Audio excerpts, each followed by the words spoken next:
featured researchers in 2016, 17, 2018. Institute of Physics of Ireland Lecturership, Donald H. Jacobs Chair in Applied Physics, UK Royal Society of Wolfson Merit Award, US National Science Foundation's Career Award for Young Researchers. So that list is, this is not the, there are a lot of lists that I am not, presenting you. So I'm really honored and happy. I welcome once again Professor Manish Chawla. He will be talking on versatility of metallic phases of 2D transition metal hydrogen. Sir, the session is yours. Thank you very much, Karthikeyan. So that's a very nice introduction. So I'm of course very happy to be here. If you can I start to share my screen, or do you need to take this off? Okay. Prior to that, I would like to just read out the guidelines that 37th minute I will be intimating you, and 40th minute that is the session for discussion. Thank you, sir. Right, great. Okay, thank you very much. Can you see my slide okay? Yes, sir, yes. Okay, good. I will just do this. That's great. So thanks very much for the very kind introduction and the invitation to talk here. It's great that the conference is ongoing online. Of course, it would be much more fun for us to be in person, but nevertheless, we have to deal with the situation. So this morning, I'll talk about morning here, but afternoon there. I'll talk about the metallic phases of 2D transition metal dichalcogenides that we've been working on for the last decade or so. So in 2011, my student Goki Eda, who's now a professor at the National University of Singapore, he led a study on the synthesis and phase transformation in 2D TMDs. So in 2011, we published a paper in Nano Letters, and this paper has initiated this field of phase engineered 2D TMDs. So today, in today's talk, I will just provide some highlights of that work over the last decade. So of course, when we talk about 2D TMDs, like MOS2 tungsten disulfide, we're primarily concerned with the semiconducting phases.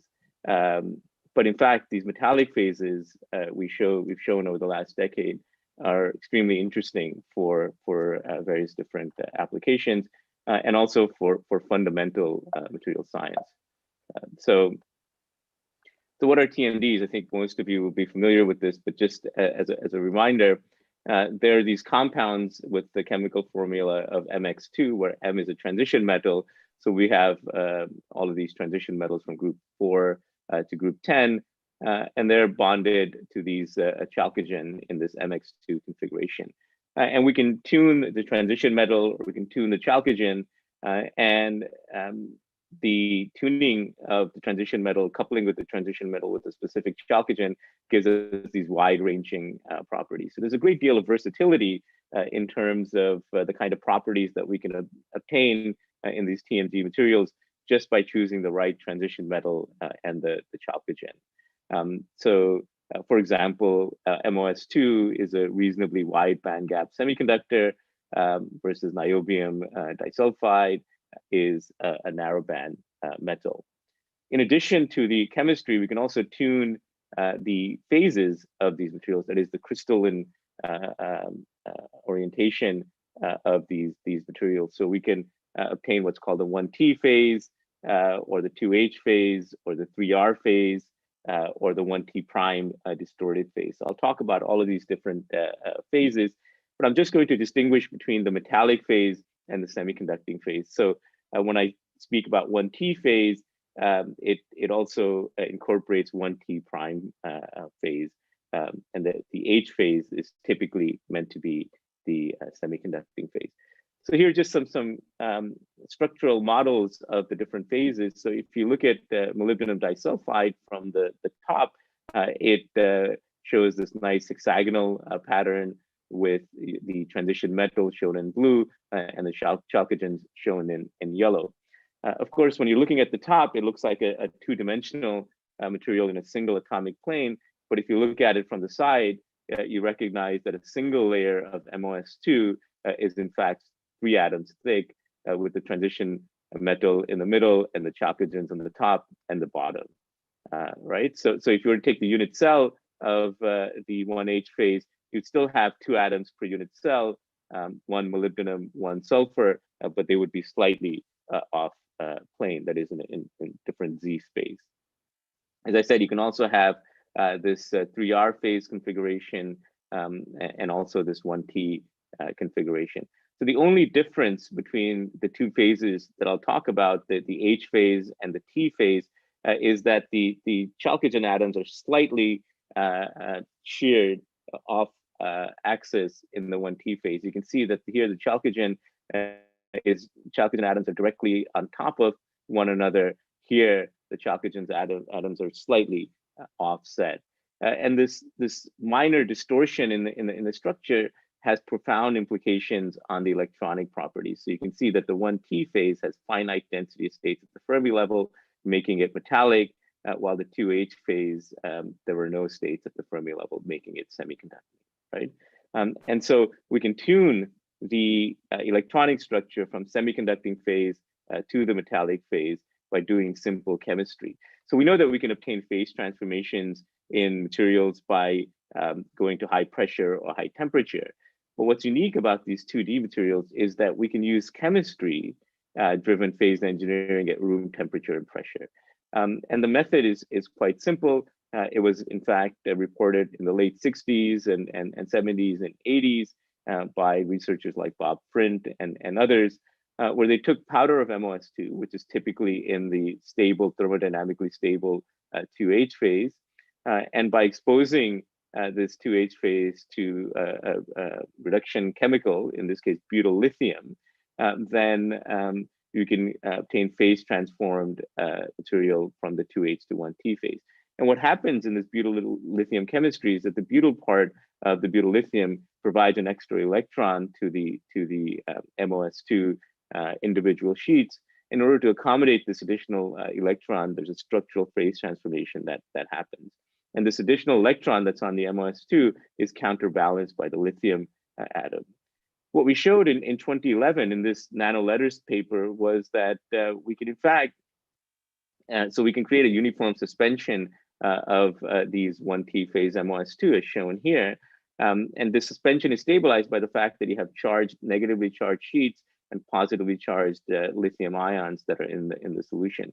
But we showed that we can actually eliminate the lithium by washing it thoroughly with water and still retain the 1T phase, at least up to 300 degrees Celsius annealing for a long period of time.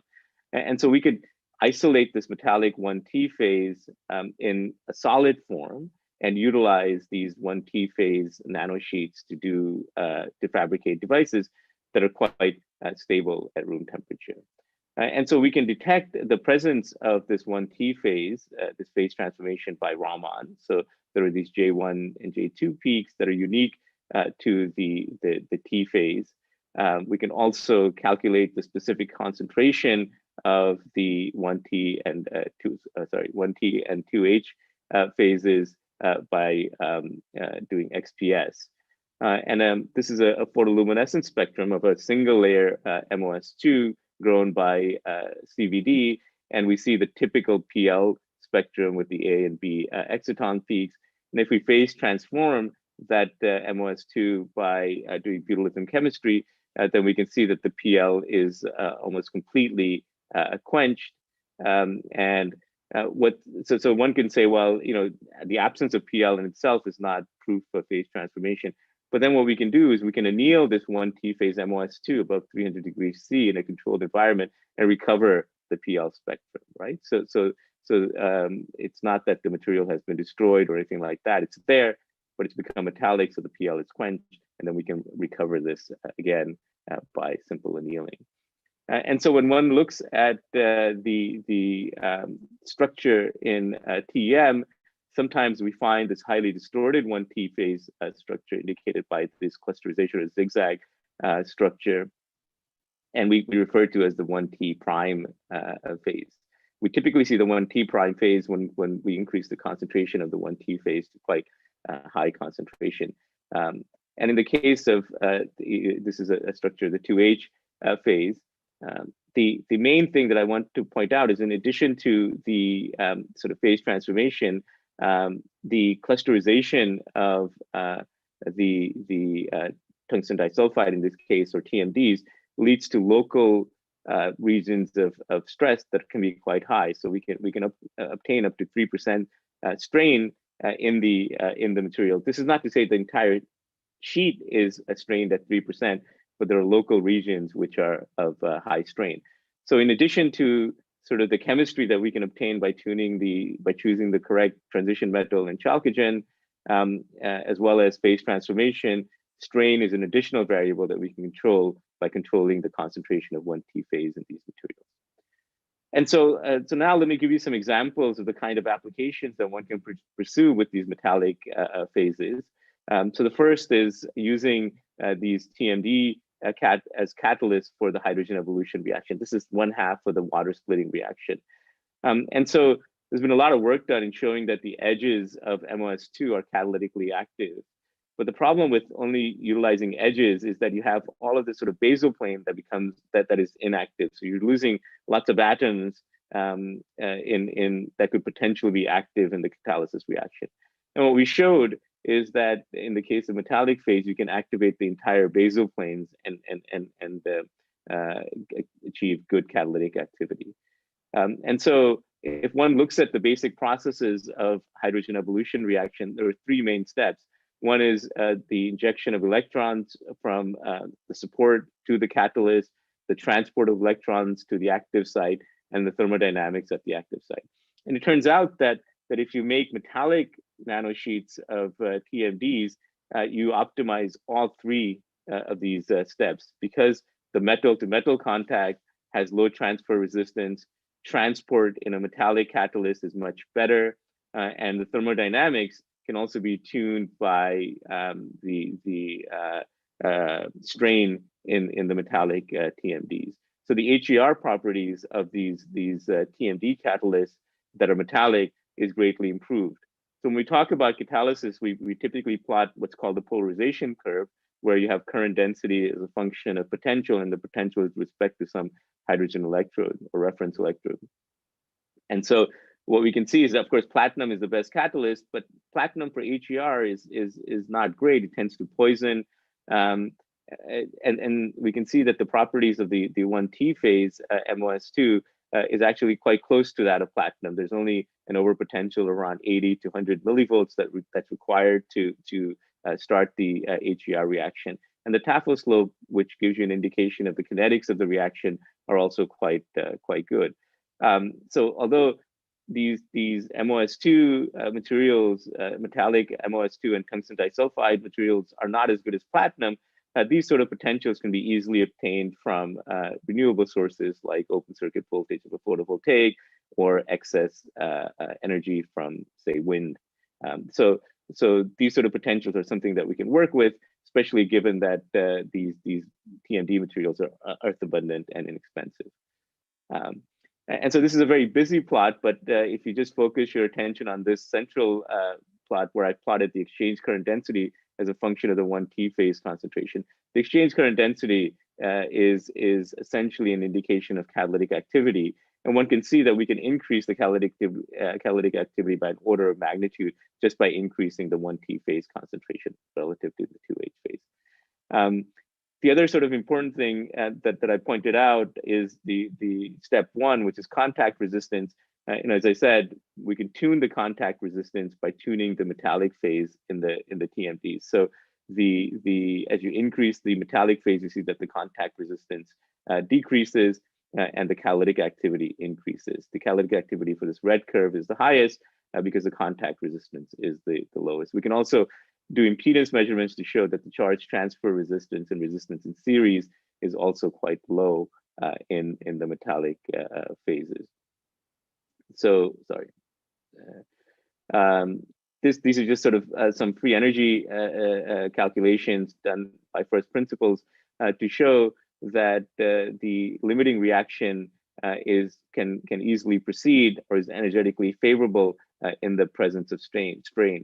And that's why this sort of high concentration of 1T phase, where we have this sort of 1T prime phase, presence of 1T prime phase due to local distortions that introduces strain, the reaction is facilitated by the presence of strain, which influences thermodynamics, because the free energy here is essentially equal to 0, meaning that the hydrogen proton can easily adsorb and desorb, which is what you need for HER. Okay.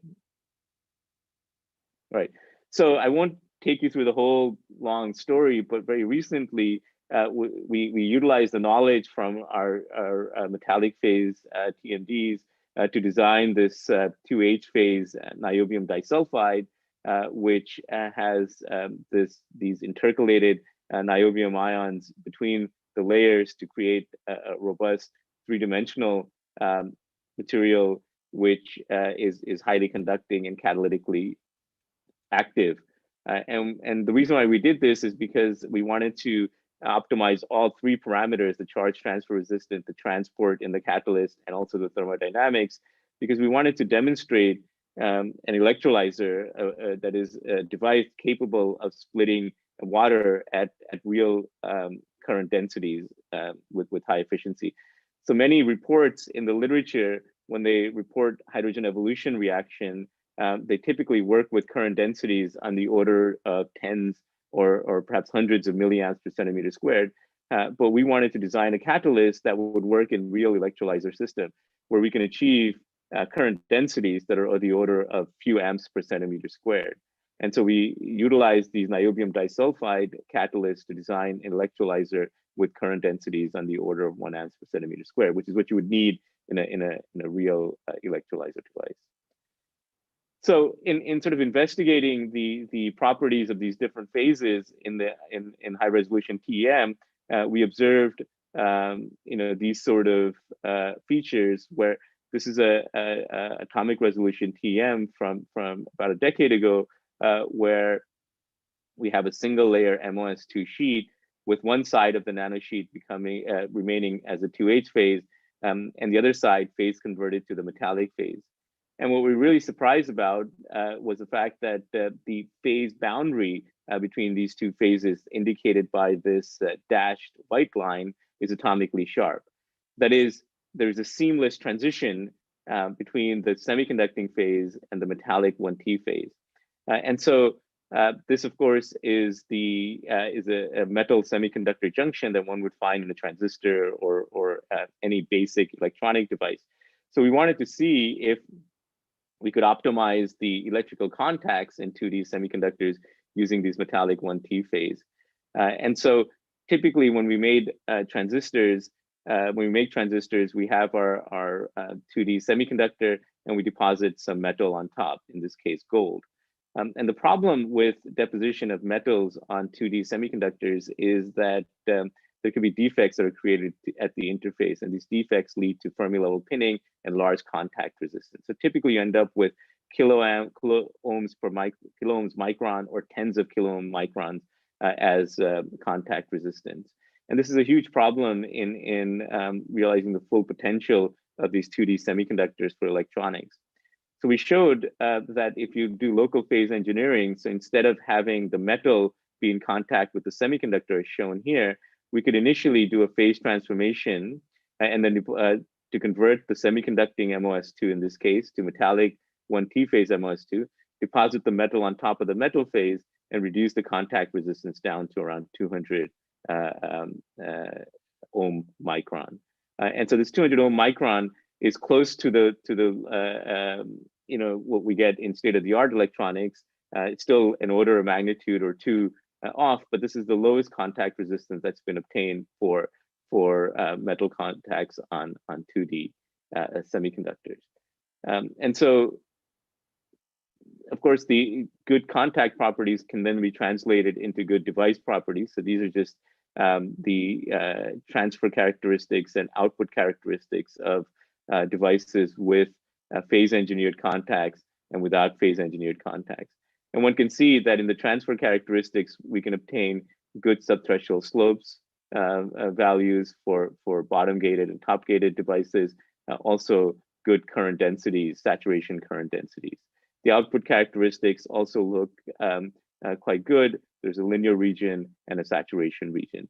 So we can use these metallic phases not only as catalysts and reducing contact resistance for catalysts, but we can also reduce contact resistance for source and drain contacts in a field effect transistor. Okay. So another example of where we can use metallic MOS2 nanosheets is in energy storage. So as I mentioned before, the phase engineering that we induce in these nanosheets is done via butyllithium treatment. And this butyllithium treatment also has the effect of exfoliating the crystals into individual nanosheets. That is, the butyllithium intercalates between the layers. It expands the lattice, expands the spacing between the nanosheets in such a way that with minor sonication, we're able to release the sheets into individual layers. So when we have this suspension, we can then utilize this various different techniques to deposit the nanosheets onto different substrates, such as a plastic substrate. We can use things like vacuum filtration or spraying to make uniform thin films. In this case, we've fabricated thick electrodes of these restacked 1T phase nanosheets.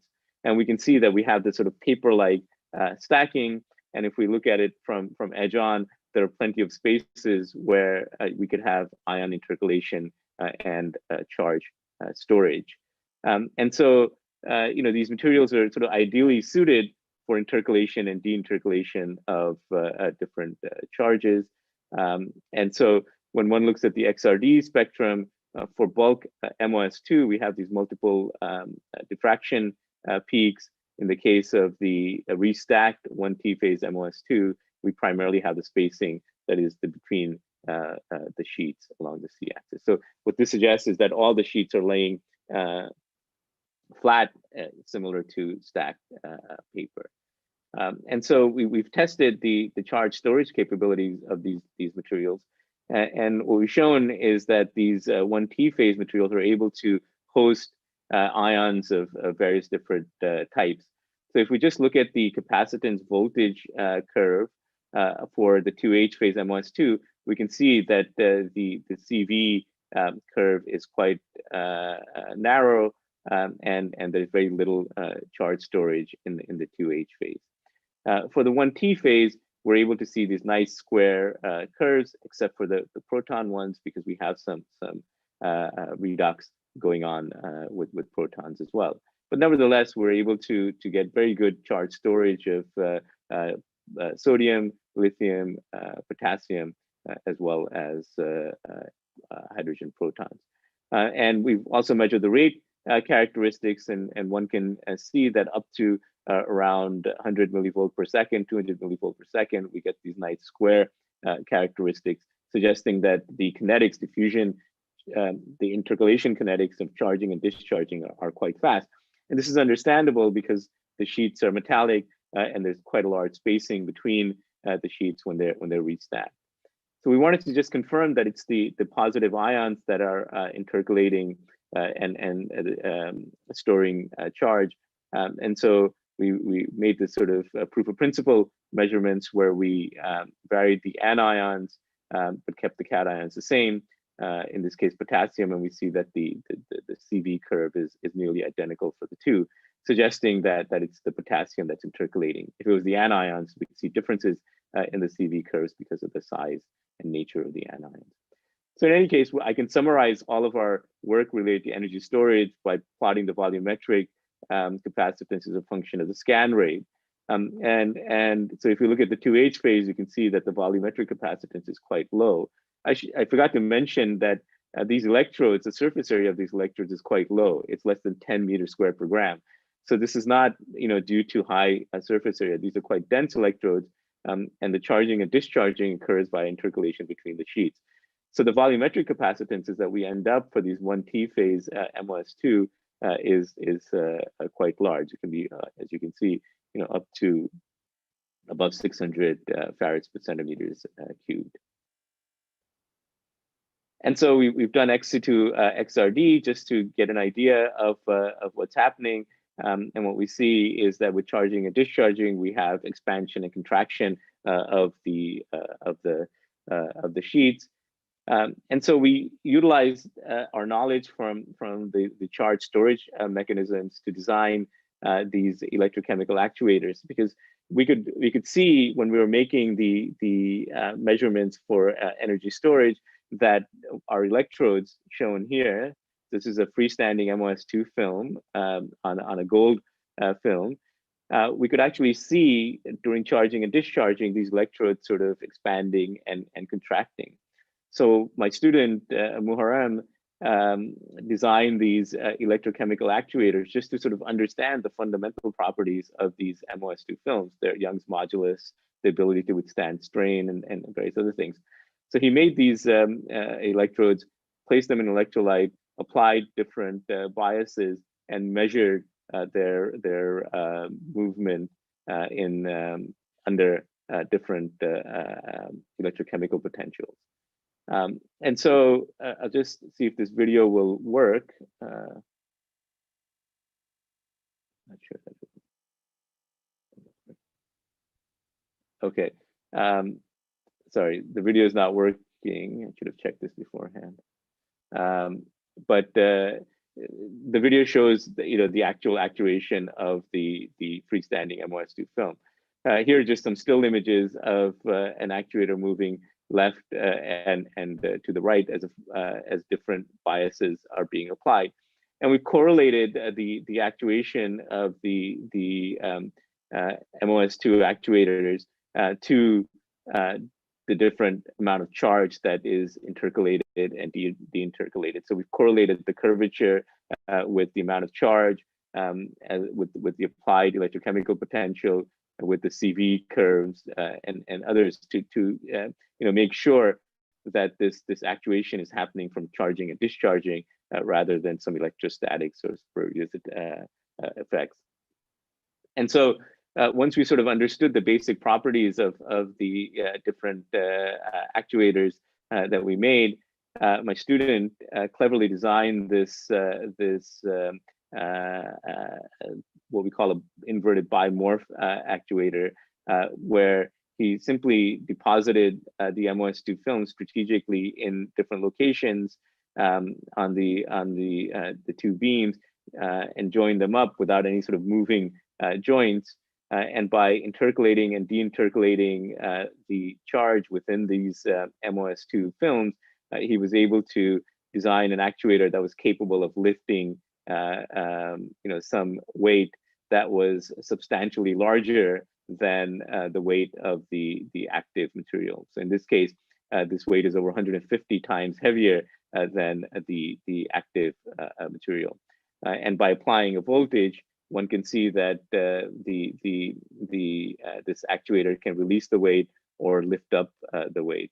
And so we have movies of this as well. It's in the paper, supplementary information of the paper, if you want to have a look at it. But what's really interesting about these actuators is that we can calculate the total work done by the actuator. We can also convert the amount of electrochemical energy to mechanical energy. And we can see that the efficiency of these actuators is actually quite high. And so there's lots of different applications that we can do with these metallic 1T phase, from catalysis to electronics to energy storage. We have some really nice results, which I'm not ready to present here, on lithium sulfur batteries, using these electrodes for lithium sulfur batteries, as well as sodium ion batteries. So I think there's a great potential to utilizing these metallic phases of 2D materials for lots of different applications. So I'm going to end my talk with just some acknowledgements, so there's time for questions and discussions. So really this work, I've had many students and postdocs who've been really excellent, but this work on phase transformation was really started by Professor Goki Eda. Goki is a renowned researcher and academic in his own right now in NUS. But when he was a PhD student with me, we started work on graphene oxide. And then when he was the research fellow in my group. He started the work on phase transformation in TMDs. And after Goki left to start his own career, Damien Vory joined me. Damien is now a scientist at the CNRS in France. And Damien is one of the best inorganic chemists I know. And he really continued the work that Goki had started and really building into moving into catalysis and functionalization of these metallic 1T phase materials. Dr. Jun Yang took over for Damien and did a lot of the work on optimizing the HER performance and leading the NBS2 work that I briefly spoke about. Dr. Muharrem Çerçe was a PhD student from Turkey who really did all the electrochemical energy storage work. So, you have to have very good people to get good results, and all the credit should go to these for researchers, but also the many great students and collaborators that I've had from all around the world. So with that, I'd just like to thank you for your attention, and I'm happy to take any questions that you may have. Thank you. Yeah, thank you, Professor Nishowala, for the excellent talk on the 1T phase of MOS2 and other 2D materials for different applications. Of course, you have covered entirely everything, starting from the introduction to different phases of MOS2 and then covering the contact resistance with respect to different phases of MOS2 and different applications. And we have few questions from the audience. Can you read the questions, Professor? Let me see if I can just move. See the chat box. Yeah, let's see, where is the oh, chat, okay. Yeah, it's in the questions. Okay. Yeah, so the question is, removing lithium is an incredibly challenging task simply because of its atomic size. XPS cannot detect potentially specifically if amount is low. EDX is also unable to detect. What is the technique used in your approach to make sure the lithium removal in your system? Yeah, so this is an excellent question. So in the Nano letters, sorry, in the 2013 paper on the HER from strained tungsten disulfide, we reported this RBS and ERDA technique where we looked very, very closely for the lithium. Now, it's true that I cannot say that there is absolutely no lithium in the sample, but post 2011 to 2015, we tried extremely hard to look for lithium in our 1T phase MOS2. And you're exactly right, XPS and EDX, the usual techniques, it's just not possible to detect lithium. So we went to RBS, ERDA, some nuclear techniques as well, and we worked with quite thick samples to ensure that we had enough signal. We detected the actual atoms coming off of the sample. And within the detection limit of the techniques that we utilized, we could not find lithium. But I cannot say 100% that there is no lithium. What I will say is that there isn't sufficient lithium, we believe, to make an impact on these properties. So we cannot say 100% that there's no lithium, but we're confident that there isn't sufficient lithium to impact. Things are not happening because there's lithium there. I think we're confident of that. So I hope that answered your question, Jitendra. The second question is, does 3% strain in 1T MOS2 with reference to 2H MOS2? May I know how it was calculated? Yeah. So I showed some TM images. So this is again the technique utilized is described in 2013, where we're just looking at the difference in ideal bond length to non-ideal bond length, right? So we can we can with atomic resolution we can measure whether the bonds have stretched or contracted. I forget the exact technique name, but again, it's described in our 2013 paper on the strain 1T phase tungsten disulfide. So if you look at that paper, the technique is well described there. So those are the only two questions that are there, Chandramohan. Yeah, Professor, and one participant raised his hand. Let me allow him to talk. Okay. Dr. Ganesh Ben.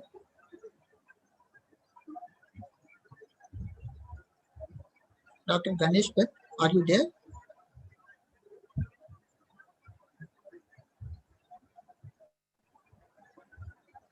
No, I guess not. No.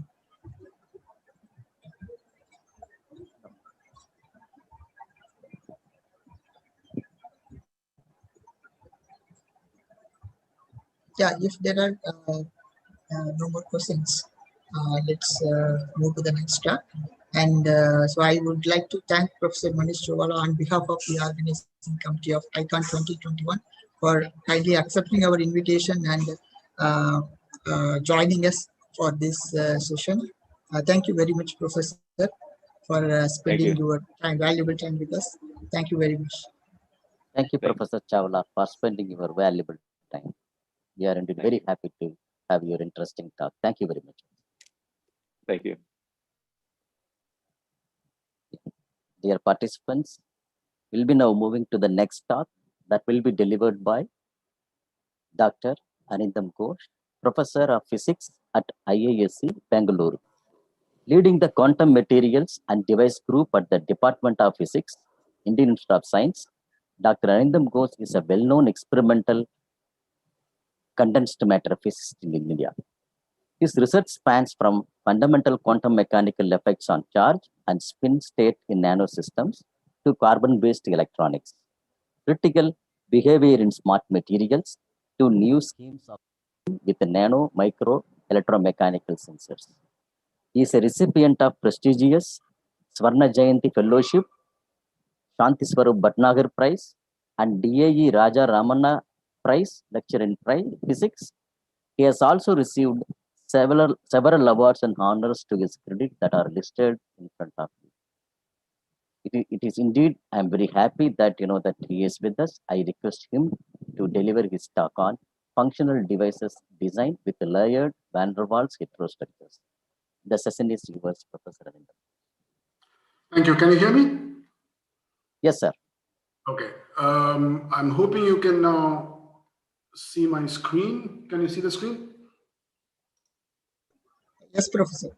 Yes, Professor. Okay, good. So I can get started. I would like to thank Professor Karthikeyan and his team, the SRM, for this opportunity. There has been some outstanding talks, including the previous one, Manish and Chawla, whom we have a strong overlap of interests. They're all two-dimensional materials. And his talk actually was useful because I'm going to use some of his definitions and some of the results that he has got in my talk as well. Okay, so I'm going to talk about more of devices rather than material engineering per se, but there will be a little bit at the end.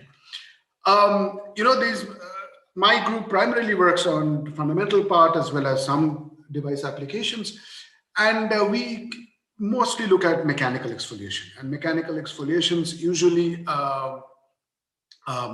use this very interesting property of van der Waals solids that the interlayer interaction is very weak, just about 1/100th or 1,000th of standard covalent or ionic bonds.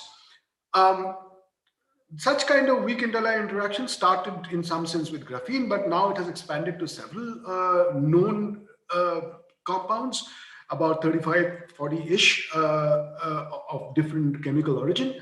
You have got graphene family, you have got dichalcogenides, which Manish talked about, on transition metal dichalcogenides, which are plain semiconductors and can be made into metals under a little bit of lattice distortion.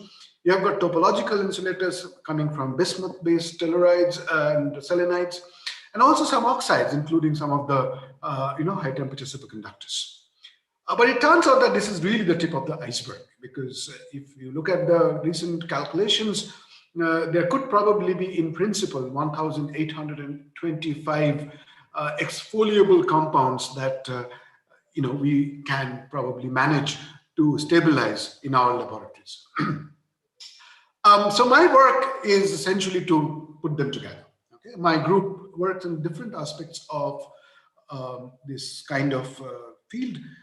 We look at fundamentals of not just the two-dimensional property, but also what happens in their bulk, at their edges. So looking at the boundary states in graphene and other materials, we're looking at the topological properties, looking at the light-matter interaction, as well as thermoelectricity is one of my more interesting new activity, and also seeing if these could be sort of extended to relatively unknown or relatively new areas.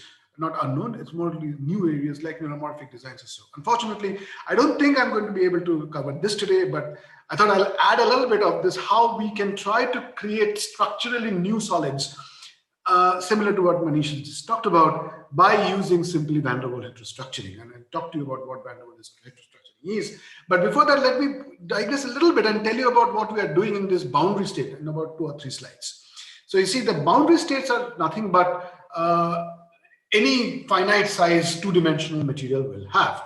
You have these graphene sheets, and if it's a semi-infinite graphene, you have an edge, and this edges will have its own electronic properties.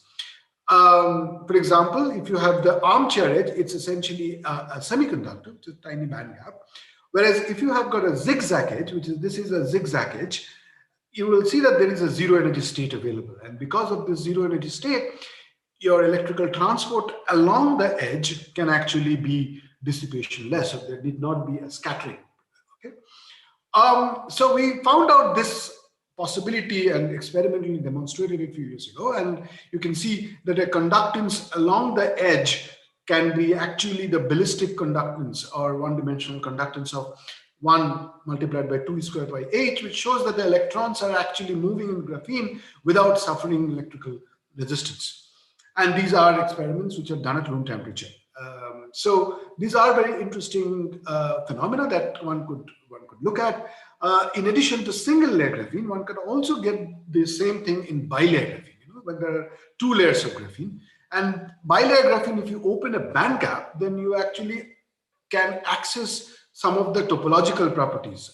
So for example, if you apply an electric field, the 2 graphene cones get shifted with respect to each other. And then if you turn on the interlayer interaction between these 2, you can see a small gap opens. But there is what you call this region is called a band inversion, in which part of the conduction band gets up, part of the conduction band comes down into the valence band, and some of the valence band goes into the conduction band. And this band inversion is what you call to be the reason behind some of these marginal topological properties. What we saw a couple of years ago or so, that if you have bilayer graphene and you apply electric field between electrodes, then you can gap out the bulk of the bilayer graphene, but the current still moves along the edges.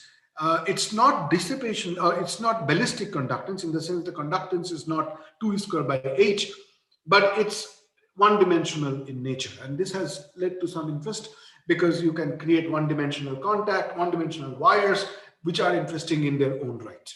I'm not going to spend too much of time in this, but let me move towards the van der Waals, the layer by layer part, where one of the major ingredient, as you saw in the previous lecture, is the transition metal dichalcogenides, for example, molybdenum disulfide, which can be used at extremely high quality electrical transistor for its number of interesting properties, which can actually compete with silicon in many ways, mobility-wise, short channel effects, and so on and so forth. However, in addition to simple electronic properties, where you can see that there is a transistor action, these are highly sensitive to optical radiation. And this has got to do because of its very unique density of states near the Fermi energy, near the conduction band edge, where they're about visible wavelength there's a strong absorption that goes on. As a result, even at monolayer thicknesses of these transition metal dichalcogenides, you get several % of radiation absorption, which is not possible in usual bulk semiconductors like silicon, germanium, and so on and so forth. So these materials are extremely interesting for high efficiency optical and optoelectronic purposes. Not just that, because if you now take a large number of these kind of materials available today, starting from boron nitride to phosphorine to graphene, you actually cover nearly 15 orders of magnitude of energy or frequency where absorption can take place. So this can be application in commercial electronics, in strategic sectors, and microwave detection, ultraviolet radiation detection. There's a very large domain of optical application that is possible with this class of material. What I'm going to show is that it's not just these materials alone, but if you take these materials and start putting them on top of each other, which is called a van der Waals heterostructure, they actually can give rise to a very interesting set of properties. And for example, the way these things are done is, let me try to see if I can play this video. Yeah, so the way these things can be done is you take one material layer by layer in a pre-exfoliated form, and then you just lay on top of each other in a sequence that is predefined, or what sequence what functionality you would like to achieve. You can create multiple layers of these kind of materials. For example, it's a stack over here.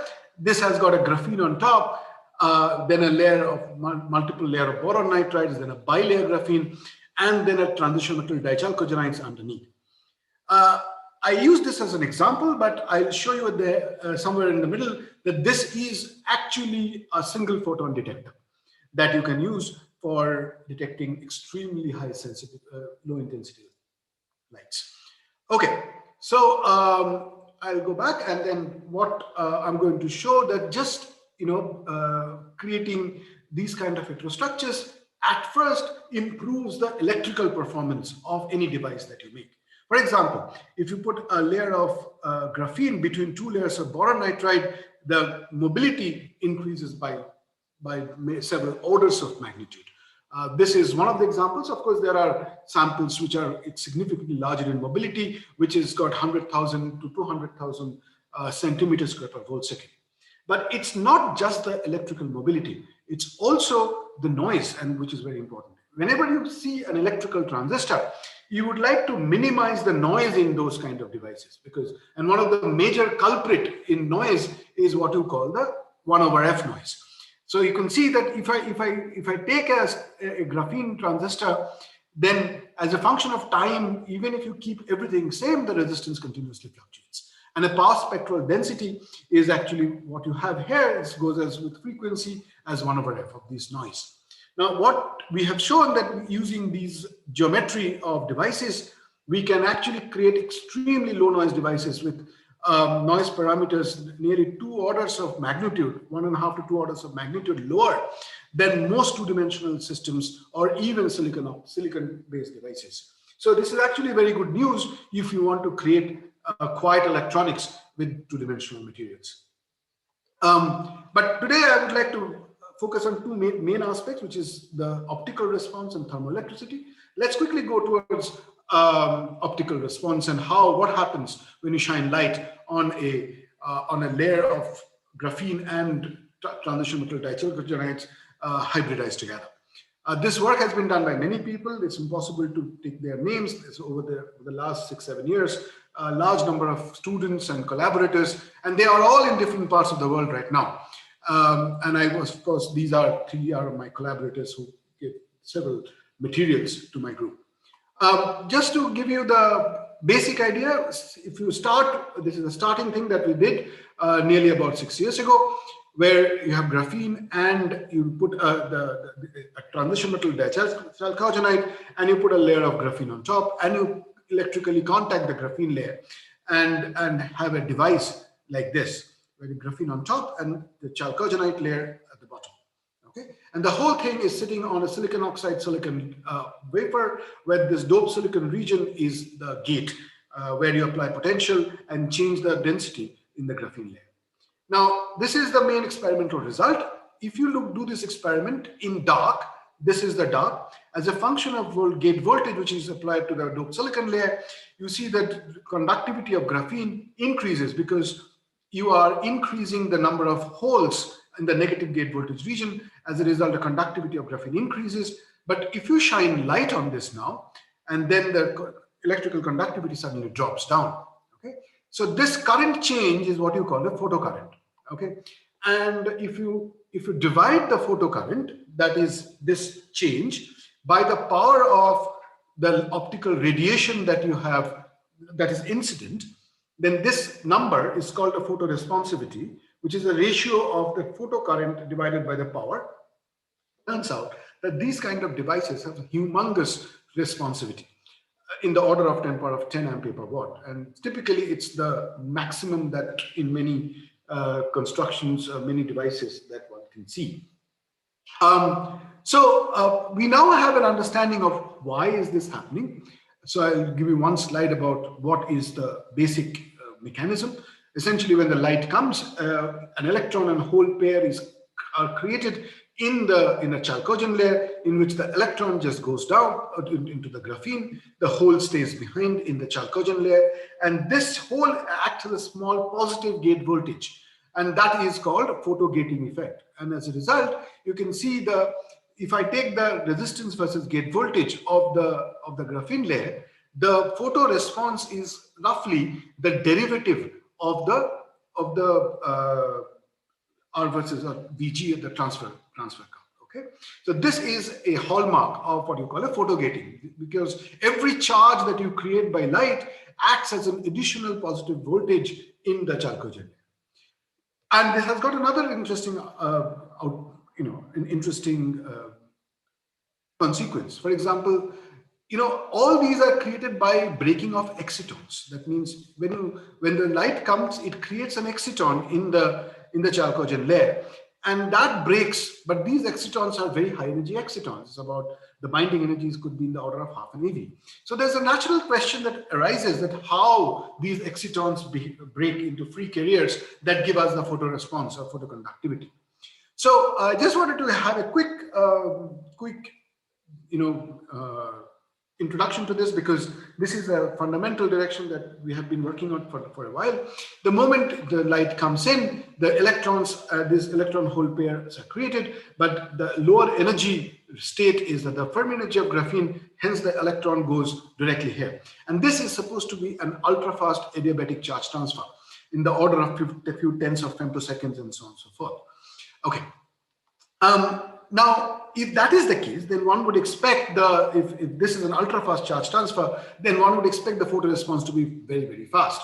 Unfortunately, that doesn't happen. In fact, what happens is the photoresponse, when you shine the light, the photoresponse is very slow, and it depends on the power of the light that you actually shine on the chalcogen graphene hybrid. You can see this, instead of having this photoresponse in 10 to the power of -15, -14 seconds, it happens in hundreds of seconds. So naturally, there is something that one needs to understand. Its response is usually exponential in nature as well. So we now have a rough understanding what happens. It essentially needs a complete detailed balance of rate equation of not just charge going from the chalcogen layer to graphene, but also some charge coming back from graphene into the chalcogen layer, where this tau, the characteristic time scale, depends on the photon flux that comes in, as well as the charge transfer ratio of how fast this tau TR is, how fast the charge goes from here to graphene, and tau R is the recombination rate in the graphene, in the chalcogen layer itself. So this comes out in the order of a second or 10 seconds, roughly agreeing with what we see experimentally. Okay. But that's something very interesting. The interesting part is this part, tau. This is the time scale, which itself is which varies with the wavelength of light, which means if you look at the photoluminescence spectrum of the molybdenum disulfide, these are the trion and the exciton peak, A exciton peak. And if you look at the tau, which is the time scale of photoresponse, you see that that behaves very similarly as the photoluminescence itself. And in some cases where you can see the B exciton is not even seen in the photoluminescence spectrum, is the time scale shows very clear peak at the B exciton, which shows that there's a new tool which is purely based on transport, which you can use for spectroscopy of transition metal dichalcogenides, which is actually not just the spectroscopy, but also you can use it to determine the binding energy of exciton and so on and so forth. I'm not going to go into that detail at this point of time. And after this, there have been several different types of devices. One can make solar cells, one can make LEDs, one can make electroluminescence devices, and various kind of van der Waals based optoelectronic devices. That is very that's quite possible. However, what we wanted to do, we wanted to go one step forward and want to show if one can take this to a single photon detection limit, because single photon detection is one of the most important activity in optoelectronics today because of its interest in quantum technologies, in detection of various forms of microwave to optical memories. And the basic difference, and this is quite fascinating, the signal to noise ratio in these kind of devices is very different from the conventional photodetectors. You see, I have given this expression of signal to noise ratio, and the denominator is essentially coming from noise. So you see, normally in most conventional photodetectors, it is the noise in optical gain that leads to the limitation of device performance. Whereas that number is essentially 1 or ideal, because in these kind of hybrid detectors, the path of current flow which goes through graphene is physically separated where the light gets absorbed, which is in molybdenum disulfide. As a result, we can actually get extremely low gain noise, but our noise source is primarily in the channel electronics, which we know how to reduce. We decrease the dark current significantly, and in order to reduce the dark current, we embarked upon this architecture where you have got bilayer graphene, where we apply an electric field from the graphene on top and the molybdenum disulfide and the silicon below to gap out the bilayer graphene, create a small band gap in bilayer graphene, and then do the light experiment. And using this, we actually have now been able to make the single photon detectors as single shot measurement. So you send these pulses of light, and these pulses, of course, can carry Poissonian number of photons. The distribution is Poissonian, and you can see it reduces, the number reduces in steps. And in some cases, there is no photon, and as a result, there is no change in current at all. And if I take these statistics, you can see the statistics shows beautiful single photon Poissonian statistics, which shows that these graphene molybdenum disulfide devices can actually give you a new solution to the single photon detection capabilities. Not just very high sensitivity, I would like to say that in addition to sensitivity, we would like to expand the spectral response. You see, the molybdenum disulfide is a large wide bandgap semiconductor, so optical response comes primarily in the visible region. However, we would like to sensitize these devices to infrared or even lower in order to make them, interesting for the communication zone, and also by various diagnostic applications. For that, we have now been able to make these different kinds of devices by what you call this hybrid device platforms using nanowires and graphene and various other device geometries. What we have been able to do is that we have, for example, introducing a layer of boron nitride between graphene and the chalcogen layer, we have been able to increase the infrared sensitivity. Look at this number, this is 1700 and 1500 nanometer, to approximately 10 to the power of 8 ampere per watt, which is nearly 6 to 7 orders of magnitude larger than the existing detectors of this wavelength regime. We have kind of found out, I'm going to skip over this slide, but if you look at the overall regime of infrared radiation using graphene and transition metal dichalcogenide hybrids, we have been able to make extremely high sensitivity infrared devices in this range of operation. I'm going to now switch gear, and I'm going to talk about another functional aspect of these kind of structures, and that is in thermoelectric regime. I'll tell you why it's an interesting direction at the end of it. Okay. So one of the reasons why we wanted to start this work is because of the interest in the twisted bilayer graphene kind of devices. You have two layers of graphene, for example. You have one layer at the bottom, one layer at the top, and you give it a small rotation, okay, of over an angle theta. So you create a new set of lattices called the Moire lattice. And these Moire lattices have got much smaller Brillouin zone because their real lattice is much larger. And there has been a lot of very interesting work in this, and particularly since 2018, the discovery of superconductivity in these kind of systems at this magic angle of 1.47 degrees. There's a very strong, very flat electronic bands, which leads to strong correlation. But at large angles, it seems that two graphene layers, when you twist them at an angle larger than, say, 6-7 degrees, the two graphene layers are essentially completely decoupled from each other. They behave as independent layers. And as I said, at very low angle, there has been discovery of superconductivity, magnetism, new phases like nematic phases, and so on and so forth. But it is not just the electronic phase that hybridizes, it's the phonons of the two layers also hybridize, and that's very interesting as well. For example, when you put these two graphene layers within 0.3 nanometer of distance between each other, the out of plane vibrations of these two layers hybridize and create new phonon branches. And these are called ZO branches, or say optical branches, which are at very low energy in the orders of 100 Kelvin or something. So naturally, the questions that we have been asking in our group for a while now is that what is the nature of interlayer coupling when you put two graphene layers on top of each other? And then, of course, once you put them together, what kind of new fundamental phases that emerge because of the interaction between these two layers? And for this, if you want to know the nature of interlayer coupling, you need to do thermoelectricity between the two planes of the two layer graphenes, which means really we are looking at thermoelectric properties at the shortest possible distance, which is half a nanometer or so. But if you want to know fundamental properties, you would like to do more like transitional thermoelectricity within the plane. Giving a very quick primer on the thermoelectricity, normally what happens is that there are two types of thermoelectric voltage. When you create a temperature difference between two ends of a solid, you end up getting a voltage difference because electrons from hot end ends up going towards the cold end.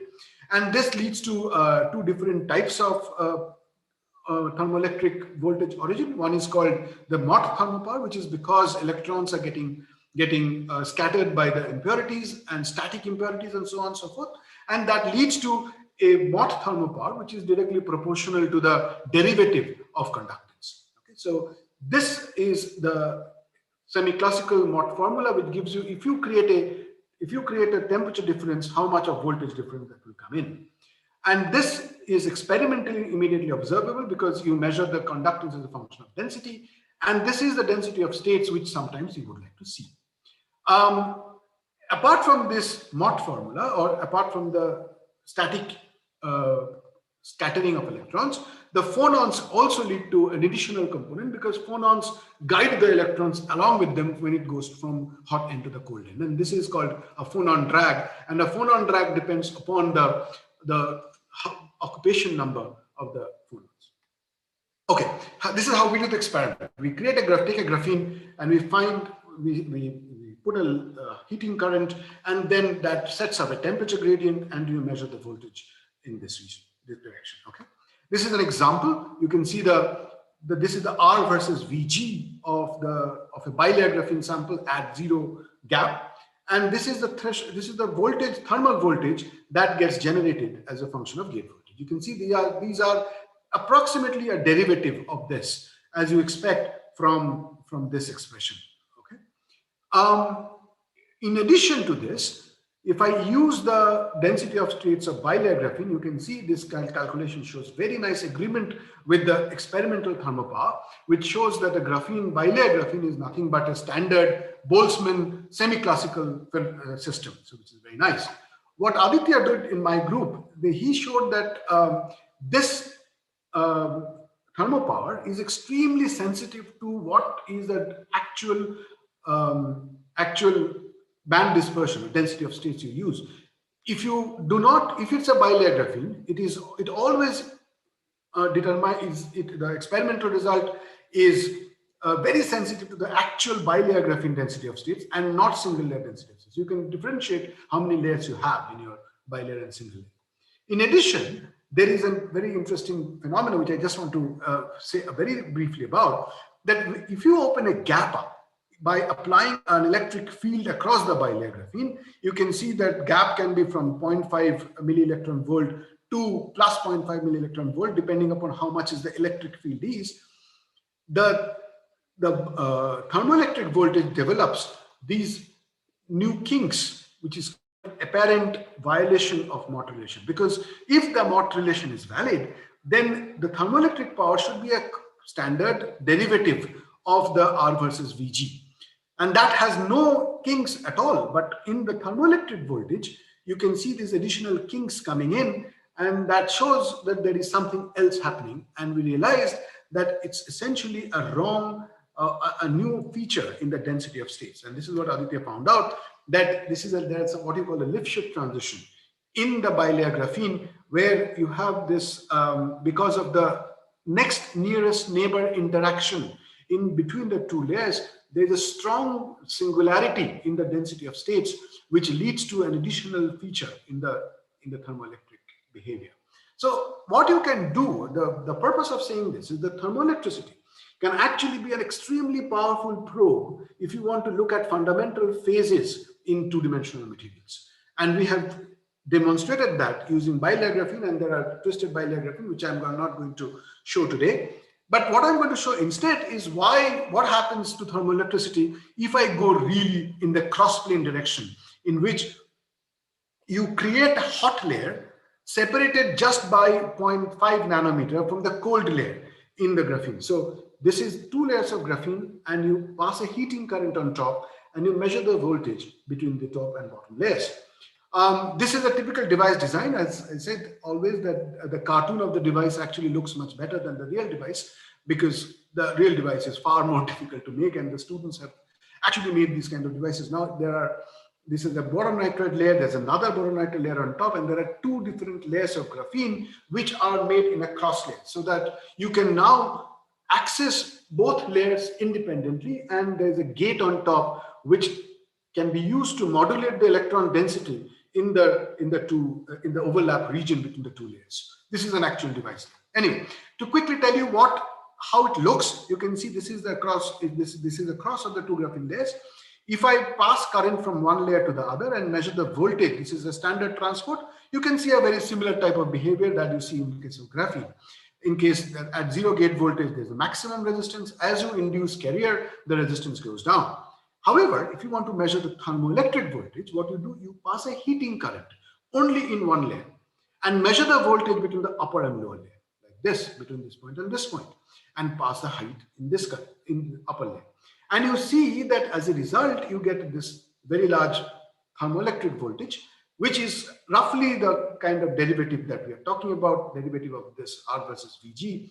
And you can actually see the delta T, the temperature difference between the two layers as a function of heating current, can go as I square, which is expected because it's Joule heating. But what is interesting is that you can maintain a temperature difference up to 30 degrees centigrade or 30 Kelvin between two layers which are separated by just 0.5 nanometer, which is humongous. 30 Kelvin difference between two layers is extremely interesting in its own right. But in any case, instead of going there, what we do, we take this V2 omega divided by the change in temperature, and we get the thermoelectric power. And we can see that thermoelectric power is a nonlinear function at every density. These are different densities of the dopings. You can see that thermoelectric power initially increases and then saturates. And we can find out that the reason this happens is because the phonons, the out of plane phonons that I was talking about, essentially carries the heat or charge from one point, one layer to the other. And as a result, so for example, the hotter layer have got larger number of phonons, it kicks the electrons out and produces that voltage difference. As a result, the thermoelectric voltage is directly proportional to the derivative of the occupation probability of phonons. And all these solid lines that you see here is nothing but a derivative of the Bose-Einstein distribution. And from here, we can actually get different properties like the phonon energy that is responsible and so on and so forth. Okay. I'm going to skip this. What I'm going to show, and this is something which is the latest work, where we show that, that the thermoelectric voltage as a function of temperature is nonlinear when angle is larger than 5 degrees, but it retains and it becomes linear like a Mott formula when angle is smaller than 5 degrees. This demarcation was particularly interesting. And we found out the reason behind it now. It is essentially what happens below 5 degrees, the electrons are more effective in tunneling between two layers, and hence it's the Mott formula that governs. Whereas when you go to larger angles, it is the two layers are decoupled electronically. It is the phonons that are more effective in coupling the two layers. And that's why the nature of thermoelectricity is very different, which means something very interesting, which means that you take the same two materials, but you just give it a little bit of twist with respect to each other, and you get a completely different thermoelectric property. So you can vary the thermoelectricity and many other physical properties just by looking at some lattice orientation with respect to each other. Okay. Final point why I'm so interested by this is because if I take this thermoelectric power or power factor, S square by GP, and look at its value, and if I take the calculated thermal conductivity from various molecular dynamics calculation, it actually gives you a very promising thermoelectric figure of merit, or the ZT. At this point of time, we do not have a direct evaluation of thermoelectric thermal conductivity between two layers, and this is what we are working on. But once we have that, then we have a completely new type of thermoelectric material, which is as thin as a single lattice. My last point, how much time do I have? 5 minutes more? Yes, 5 minutes more. Okay, excellent. So I'm going to my last topic will be what Manish was talking about. And one of the things that we have been working on over the last year or so, last couple of years, is how to stabilize high energy crystal structures of molybdenum disulfide using van der Waals epitaxy. Of course, you can dope these materials. Manish has given a very interesting introduction. I'm not going to go too much into the detail of it. You can see that you have 1H MOS2, which is a semiconductor. If you move the sulfur layer from the top by half, and that is constant, then you get this 1T, or the tetragonal MOS2, which is a metal, but then it's not a stable structure. It distorts and it becomes 1T prime, which is a semiconductor. But then this 1T prime is supposed to be a topological insulator in some form, because there's a band inversion that takes place. Now, what we have been doing for a while is looking at different ways, and Manish's group has done lots of work in this, in doing lithiumization, and also you can do strain. If you apply strain, also there is a way you can stabilize 1T structure, but this uses huge amount of strain. It turns out that there is a much easier way. For some reason, we missed it.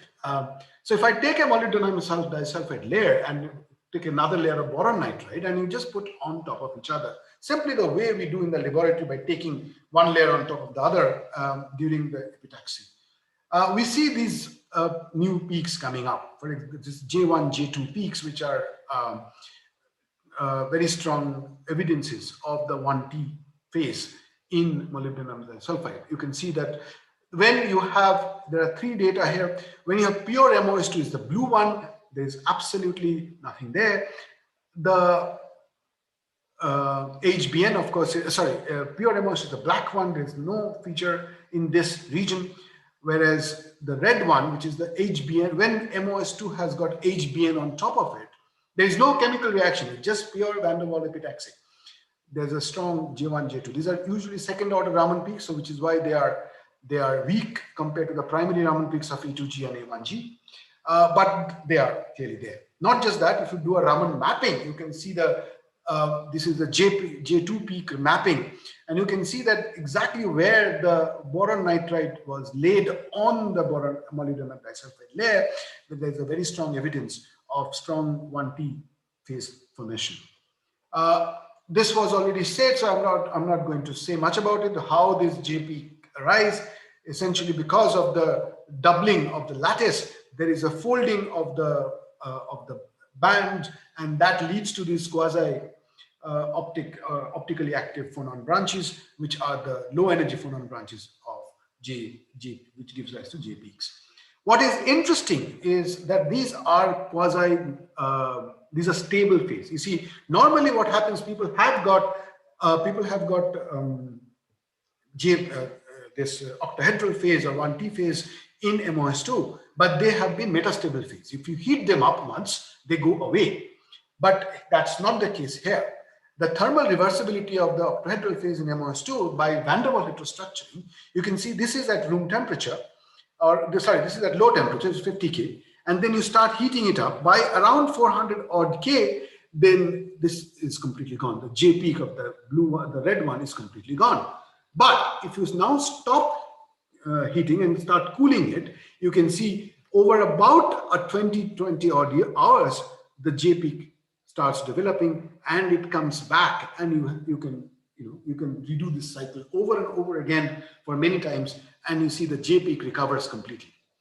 Okay, then we actually, this is the part which have been now published, but there are some unpublished data which I thought I'd show you, which is using a conducting mode AFM on a heterostructure like this. You have got, now this is a property whenever molybdenum disulfide forms a van der Waals heterostructure with graphene or with boron nitride, is so far what we have seen.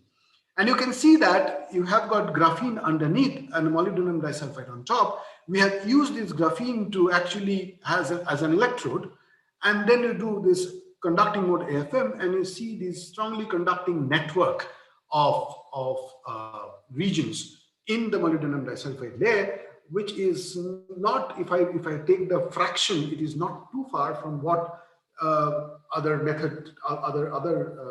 evidences tell me regarding the fraction of the 1T phase that is forming. And you can see these are these kind of networks of highly conducting regions that gets formed whenever there is a graphene underneath the molybdenum disulfide. So that's more or less it. I would like to stop here. What I have done in this talk is that I've given you not just devices, but designing materials and devices on a chip, in which we have used van der Waals heterostructuring. We have used, we have shown how to make light optical sensors, which is one of the best now in terms of its responsivity. We have shown how you can use these to make new type of thermoelectric devices. And we have seen how we can use these for material engineering.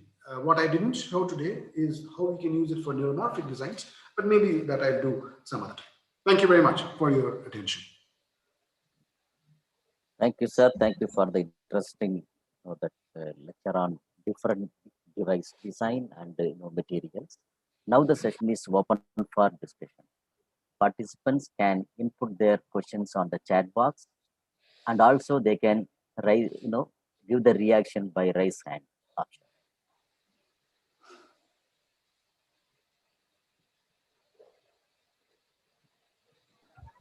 Yeah, Professor, there are a couple of questions from offline.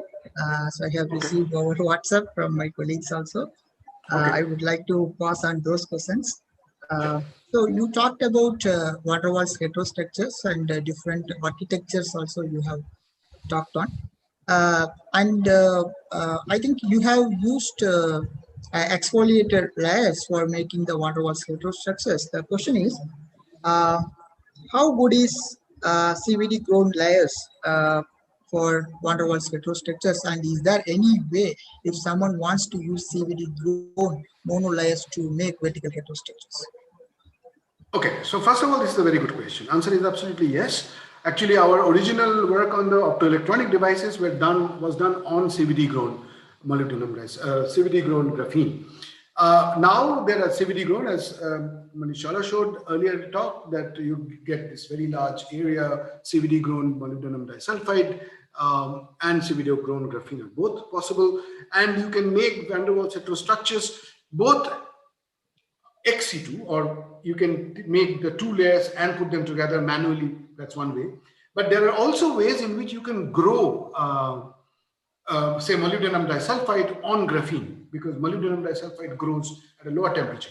So yes, answer is completely possible. The van der Waals heterostructures can be created on in a CVD method in a large area at a wafer scale. Yeah. Yeah, and one more question, Professor. You have talked on twisted bilayer graphene. So how one can make a bilayer graphene, or for example, if I want to assemble 2D material one over other in different configuration, twisted configuration. So how to do that? Right. So we normally use a rotational stage. So the way this is not easy. Excuse me. And the accuracy with which the twisting has to be done. That's very important. These days we are looking at 1 degree, 1.5 degrees of twist angles, which means you need to have an angular resolution of 0.1 degree to 0.2 degrees within which you would like to create the twisted bilayers. So the way we normally do is that we take a layer of graphene, and then you can actually cut the graphene using an AFM tip. And so from the same big chunk of graphene, you separate two parts out, or you can use a boron nitride layer to cut it. It's like a scissor, goes through through the graphene. And then you lift it up a little bit, and then you get it on top of this first layer, and then you give a little bit of twist and you put it down. So that is how you maintain the angular information when you want to do twisted bilayers. So twisted bilayers are interesting because you would like to do this at every possible angle, right? So this is how the two main methods in which twisted bilayers are created these days are these two. One is you either take a large area and you use an AFM tip to cut it across, and then you get two layers and you take it above and put it, or you take a boron nitride layer and you lift it up so that it gets cut across the middle, and then you put it again and create the bilayer. So these are the two methods in which we normally make the twisted bilayers in the laboratory. Thank you. So basically the stacking is done manually, right? Yeah. So in addition to manual stacking, so we have to use angle resolved optical microscope. That is correct. So everything is done under the optical microscope, and with a very high resolution rotational stage, which is high stability. It needs to be, but apart from that, everything is manual. And there is a question in the chat box, Professor, I would like to read. What is your view on air stability of these 2D van der Waals heterostructure performance? I mean, over a time. Yeah, so that's a very important question. And you see, the van der Waals heterostructures, one good thing now is that using boron nitride, we can create encapsulation layers. So if you take graphene, for example, and you put it with air, graphene absorbs water, and it kind of over time it degrades, and the contact gets degraded, and various other bad things happen. Similar the case in many of the other two-dimensional materials as well. Many of the layers, for example, phosphorine and all, you cannot even take it out. You have to make the device inside a glove box.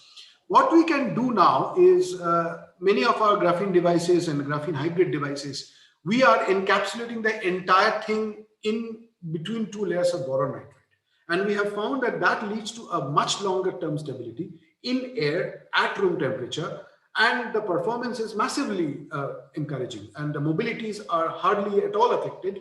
The room temperature mobilities of up to 50 to 60,000 are easily possible in graphene, which is completely encapsulated with boron nitride and operating in air. So van der Waals heterostructuring also gives you the options of how to separate your system from environmental degradation. Yeah, thank you, Professor. It's really amazing to see the progress in the field of 2D materials, particularly from your group and Professor Manish Chawala's group. It's really nice to see the development in this particular field. And it's been fantastic listening to both the lectures back to back. Thank you very much for joining us. And on behalf of the organizing committee, I would like to thank you for your wonderful lecture and accepting our invitation. Thank you very much. Thank you very much. Very kind of you. Bye. Thank you, Professor. Now we have the 7th keynote lecture by Dr. Pranoti Shirsagar. She will be talking on Nano Accelerate Your Research with our AI-powered nature research solution. She is a product manager, nanoscience and nanotechnology, Springer Nature Heidelberg. And her research interests are how nano benefits structures and to institutions, nano products. Now I welcome Dr. Pranati to deliver her talk. Hi, everyone. Thank you. Thank you very much, Professor Karthikeyan, for a kind introduction. I'm going to try to share my screen now.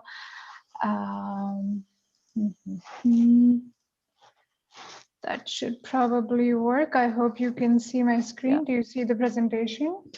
Yeah, very nice. Yeah. It works? Okay, super. Yeah, it works. Super. Great. So thank you again. I want to start by thanking the organizing committee for organizing such an amazing conference, now virtual, unfortunately, but well, it's going quite great. And I did manage to attend the last talk from Professor Arindam, and he was speaking about twisted bilayer graphene, and that brought back a lot of memories from my master thesis, because my master thesis was about growing twisted bilayer graphene by chemical vapor deposition. But today, for my talk, I'm going to talk to you all about the nature research solution called Nano and how you can use it to accelerate your research activities, and how do we use the artificial intelligence to help you with accelerating your research. So here's the agenda that we're going to follow. I'll explain a bit of the idea behind this research solution, which is Nano. I'll talk about the content. What does it offer all of you? And then we'll go straight to the platform, nano.nature.com. I will give you some live examples and show you some tips and tricks how to use it. Summarize then the advantages of using Nano, and then of course answer any questions that you might have. As I'm assuming most of you are nanoscientists who are attending the ICONN-2021 conference, you might like to know that the field of nanoscience and technology, it's a growing field, and when you look at the last decade, for example, from 2009 onwards to 2019, we see that the number of articles that are published every year are growing, and number of patents that are filed or granted are also growing, which is amazing for the field, that the number of peer-reviewed journal articles and patents are growing. It's amazing for all the nanoscientists working in the field as well. However, it does come with some downsides, and on the next slide, I've tried to highlight some of these downsides that I faced when I was doing my PhD and I was a master's student or even a bachelor student. So the downsides being, I've tried to categorize them a little bit here in 4 different points, so to say. So noisy results, or scattered info, or data validation, or a missing list. And I'll walk you through one by one. What do I mean by these downsides that we are talking about, or pain points? So now let's say you are doing graphene research. Let's take graphene as the example, and you want to know the recipe for growing graphene by chemical vapor deposition, or by mechanical exfoliation, or liquid phase exfoliation, whatever method you want to go for. What you would do is you would want to refer to articles, the peer-reviewed journal articles that are published. Right, that's the correct way of going about it. How do you find these peer-reviewed articles? You would use a research tool, maybe Google or Google Scholar or any other research tool that you have, you will go in the search bar, type in your graphene CVD recipe or graphene CVD experiments, keywords like this. That's the way one would go about it, right? The downside, now coming to the downside here, is that when you do that on these big platforms, you get a lot of results. You sometimes end up with more than 70,000 or 80,000 results, and you can't possibly go through so many results. Of course, not all these results are actually relevant for your research. Maybe half of them are, maybe 10% of them are, but you don't really know. And that's what I mean with the noisy results, that there is a large number of irrelevant search results thrown at you when you use any kind of a research tool, when you're looking for a particular piece of information that will help your research. So that's the noisy results. That's what I mean with that. Moving on to the scattered information. I mean, this is quite obvious. I mean, there are so many journals, so many amazing journals, peer-reviewed journals, which are reporting about, let's say, graphene or 2D materials or the field of nanoscience in general. However, the information is then scattered from journal to journal or from patent office to patent office. If you're doing application-based research, or if you're doing a research project with a company which is patentable, so you have to go through every patent office's website or whatever tool you use to find or keep up to date with what's been going on, to keep yourself informed about the field. So the information is scattered. That's quite a big pain point, and it's a tedious process then in order to do this. So that's scattered information. Let's move on to the data validation part here. So this is also quite obvious, I guess. When you get these 80,000 research results, for example, in order to check if even the first page on Google or even the second page on Google, the results on the first or the second page on Google, if it is relevant for you, you need access to the original source. You need access to the original full text of the article or full text of the patent, or at least the main part of the patent, which often is not the case. And that way you kind of miss out on the information or miss out on papers or miss out on the patents, even if they are relevant for you, even if they are actually adding to your research and driving your research forward. So the data validation is quite a pain point as well. And then that brings me to the last point, which is the missing list of information about a nanomaterial or a nano device in one place, such as how to synthesize a nanomaterial, how to characterize it, or what are the applications, what are the toxicity effects or biological effects of it, what are the properties that have been reported about a particular nanomaterial in these peer-reviewed journal articles or patents. There is no one place that you will find all of this information. Having said that, I'm pretty sure each of you has their own list of, if you're working with a nanomaterial, that you have your Excel sheet or you have your notebook where you have written down all the papers that are talking about, that are discussing your nanomaterial. So every individual probably has some or the other sort of this list. However, a one place, a one list which everyone can refer to is missing. It doesn't exist. So those were the pain points that were identified by Nature Research. I mean, of course, I definitely relate to these pain points, and some of all of you might relate to some or the other of these pain points or downsides, whatever you call them. We also spoke with a lot of researchers around the world, and the summary of these 4 pain points comes from those interviews as well. Yeah, so these were basically identified by Nature Research, and then in order to offer a solution, Nature Research launched this database or a research solution called Nano, with the website nano.nature.com. And I'm very happy to share with you that is the first non-journal product or a research tool to come out of Nature Research. So we are quite excited about it. We are quite happy about it.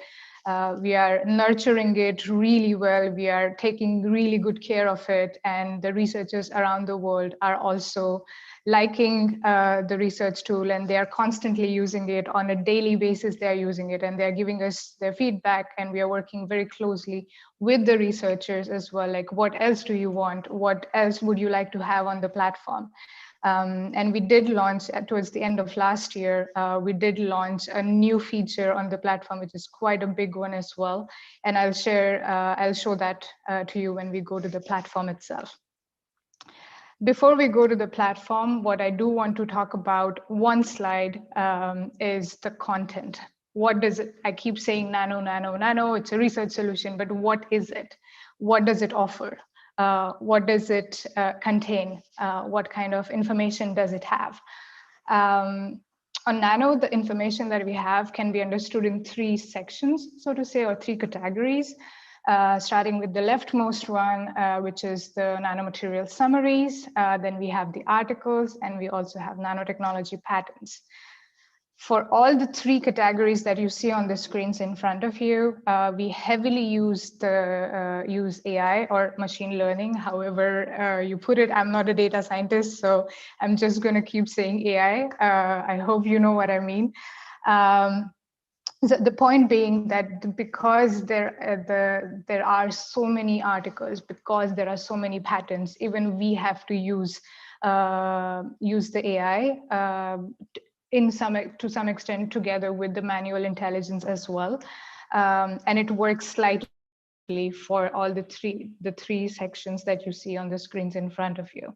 And I'll walk you through how does it works. Let's start with the nanomaterial summaries, which is the leftmost one. What the AI does is that it goes through the full text of all the articles that we subscribe to. We, as at Nature Research, we subscribe to, and these are articles not just from Springer and Nature journals, they're also articles from other publishing houses as well, because the information about nanoscience and technology is published not just with Springer and Nature journals, but from other publishing houses as well. So what the AI does is that it goes to the full text of all of these articles, and then identifies which are like kind of filters, which articles are actually talking about nanoscience. And once these articles are identified, then these articles come on the desk of our subject matter experts, who are individuals with at least a PhD or even postdoc experience in the field of nanoscience. These are full-time employees of Springer Nature, and their job day in and day out is to go through these papers manually, read these papers manually, and extract the information and put it in the system. Now, what information are they extracting? They are extracting information about a nanomaterial from an article, such as how to synthesize it, how to characterize it, what are the properties that are evaluated or reported in a paper, what are the biological effects of it. So everything about a nanomaterial that has been reported in the articles is extracted manually and inputted in the system. Why do we have to do this manually? Because there is no standardized nomenclature yet for the field of nanoscience and technology. If there was, then we could use AI even to do this.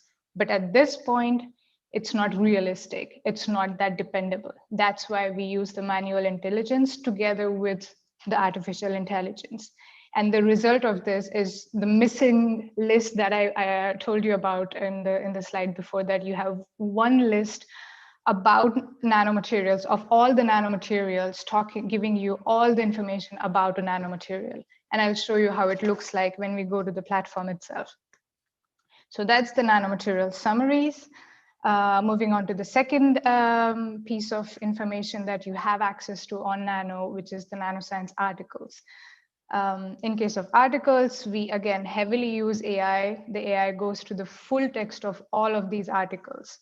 And we cover more than 195 journals, I think, at this point, not just from Springer and Nature, but also other publishing houses as well.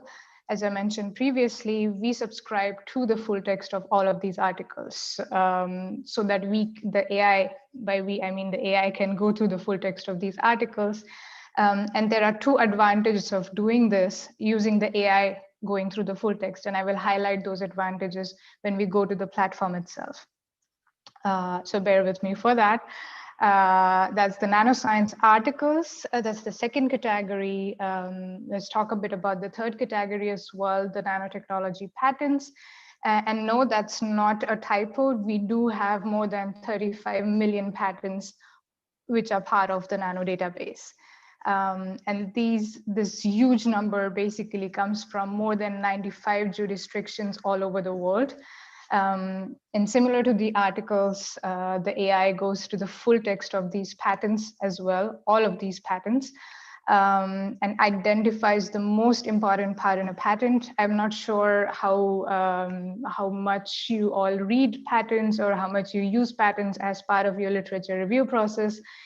I wish I had the possibility to do it during my PhD, because my PhD work was together with two companies and we did want to patent our technology. I wish I had Nano back then, but I didn't, but now you all have it.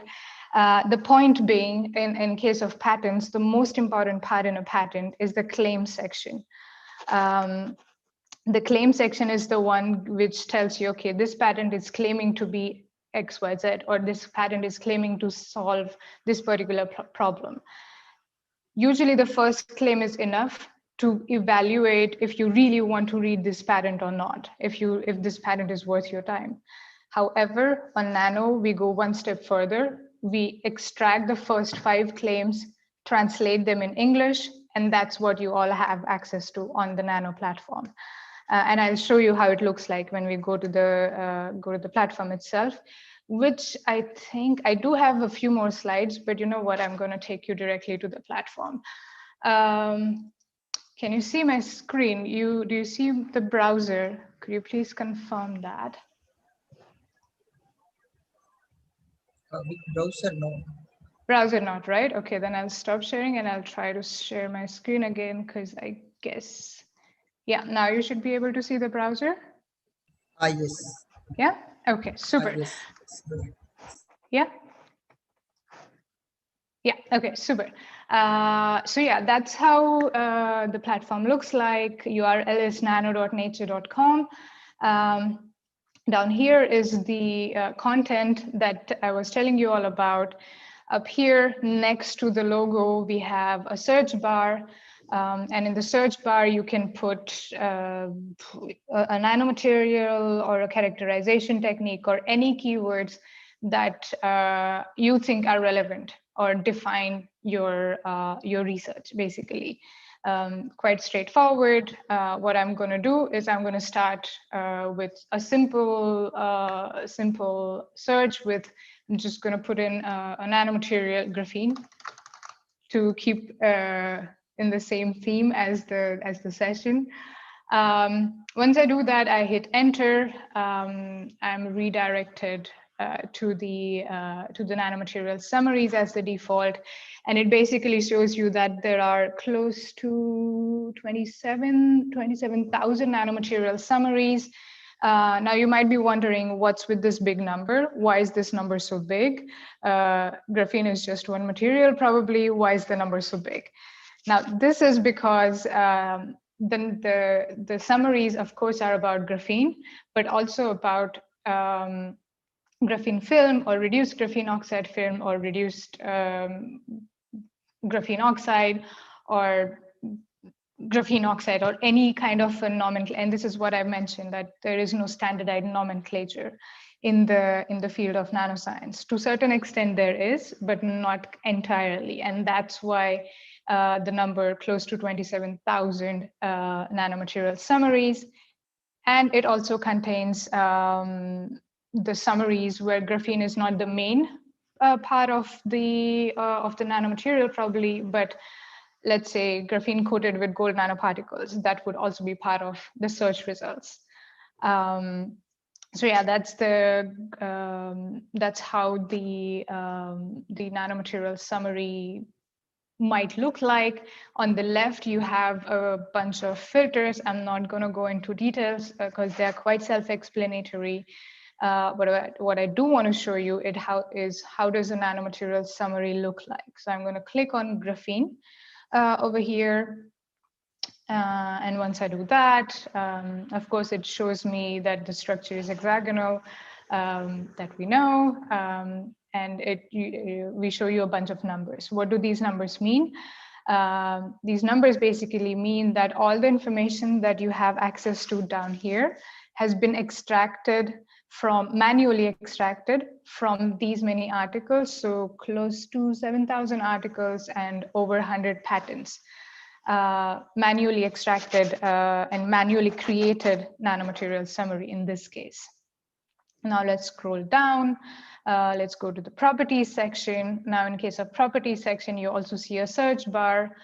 You can either keep scrolling or you can type in the property that you are interested in the search bar so that it shows up right away. So let's go with emission of graphene, just as an example. Now, when I do that, you see emission of graphene, all the results about emission of graphene or all the papers which have reported emission of graphene show up. If the value is reported, then you will also see the value together with the units. If there is more information about the nanomaterial, like the dimensions or the support system or the medium, then you will also have access to that information here. And if you think that, okay, my graphene is something close to 20 nanometers, and I expect the emission value to be, I don't know, 393 nanometers, then you can simply go to the right column, the source column, click on the link, and you will be redirected to the original article where this information has been extracted from. Another, not a feature, I wouldn't say a feature, another quick thing I do want to mention is that in addition to this, what you also see is that in front of the name of the article or name of the authors, you see experiment in this particular article. Now, if it's an experimental paper, of course, it says experiment in. If it's a theoretical paper, it says calculated in this particular article. And in case of applications, for example, if it's an application which is not confirmed, but more like, okay, this particular material can also be used for this application, so it's more proposed, which is what you see over here, then it says proposed in this XYZ article. So this adds another layer of efficiency for you, so to say, because before reading the article, you kind of already know what to expect. So you can decide which articles to actually read, which articles to download or get them printed, and then read. So this is how you accelerate your research. This is how our researchers tell us that this is how their science is getting, their experiments are getting faster, or their science is advancing with the help of Nano. Similar tables show up for properties, applications, characterization, and in all of these, you have always the search bar to narrow down the search results. You can either use the search bar or you can scroll down to find, for example, the biological system that you are interested in. And my personal favorite, and this is really my personal favorite, is the preparation section over here, because I did my fair share of synthesis of nanomaterials like boron nitride, graphene, carbon nanotubes, molybdenum disulfide during my scientist life, which was in the past. And it was a nightmare to find the right recipe to make these materials. It was a nightmare to find which method is the best. So on Nano, what we do is that we, again, similar to the other information about a nanomaterial, we also extract the information on how to synthesize these nanomaterials. And usually this information you will find in the papers in form of, I don't know, 20 lines or 30 lines or 10 lines, depending on the type of the publication. On Nano, what we do is that we present it in a more easier way, or you can have an overview in a more more easier way. It's just easier to read. For example, in case of the first method, the starting material is methane. These are the 2 steps you have to follow, and the end product would be graphene. What you can also do is you can compare between the different methods. So for example, method 1 and method 2. So in case of method 2, if you follow this method 2, then your graphene would be 8 micrometers. And if this is something that you're interested in and you want to read more on the paper, you want to read the paper in detail, the article in detail, you can simply click on the source here and you will be redirected to the original article where this information has been published. Again, there is the search bar. You can also use the search bar or keep scrolling and find the synthesis methods for graphene.